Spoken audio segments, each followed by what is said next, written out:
Breaking news చూస్తున్నాం. నల్గొండ జిల్లా intelligence SP గంజి కవితపై వేటు పడింది. ఆమెను డీజీపీ ఆఫీస్కి అటాచ్ చేస్తూ ఉత్తర్వులు వెలువడ్డాయి. అక్రమాలు, వసూలు ఆరోపణలతో ఆమెపై ఈ చర్యలు తీసుకున్నట్లు సమాచారం. ఈ క్రమంలోనే దర్యాప్తులో విస్తుపోయే నిశాలు వెలుగులోకి వచ్చాయి. సొంత సిబ్బందిని సైతం వదలకుండా ఇంటెలిజెన్స్ ఎస్పీ భారీగా డబ్బు వసూలు చేసినట్లు టాక్. ఆమె అవినీతిపై సొంత శాఖ సిబ్బందే ఉన్నతాధికారులకు 9 పేజీల లేఖను రాశారు.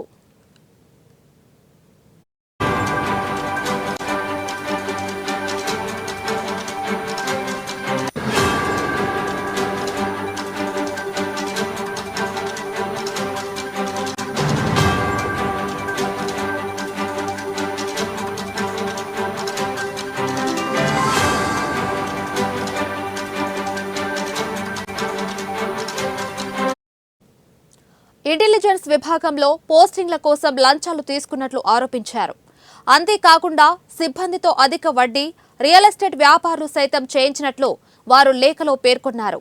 ఈ లేఖ ఆధారంగా ఉన్నతాధికారులు విచారణ చేపట్టగా గంజి కవిత బాగోతాలు ఒక్కొక్కటిగా వెలుగులోకి వచ్చాయి.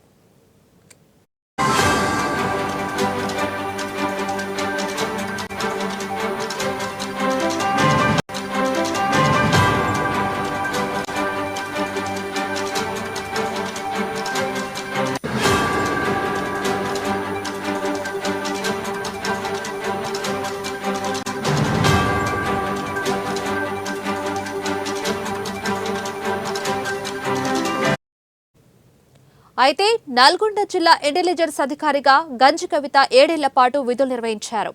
ఈ 7 ఏళ్లలో ఆమె రేషన్, గుట్కా మాఫియాల నుంచి పెద్ద మొత్తంలో వసూలకు పాల్పడినట్లు తెలుస్తుంది. అలాగే ఓ ఎస్ఐతో పాటు 4 కానిస్టేబుళ్లతో కవిత ఈ దందా కొనసాగించినట్లు సమాచారం. దీంతో గంజి కవిత షాడో టీం పైన దర్యాప్తు కొనసాగుతుంది. సమగ్ర విచారణ తర్వాత ఆమెను సస్పెండ్ చేసే అవకాశం ఉంది. మరోవైపు నల్గొండ, సూర్యాపేట జిల్లాల నూతన ఇంటెలిజెన్స్ అధికారిగా శ్రీనివాసరావు బాధ్యతలు తీసుకునే అవకాశం ఉంది.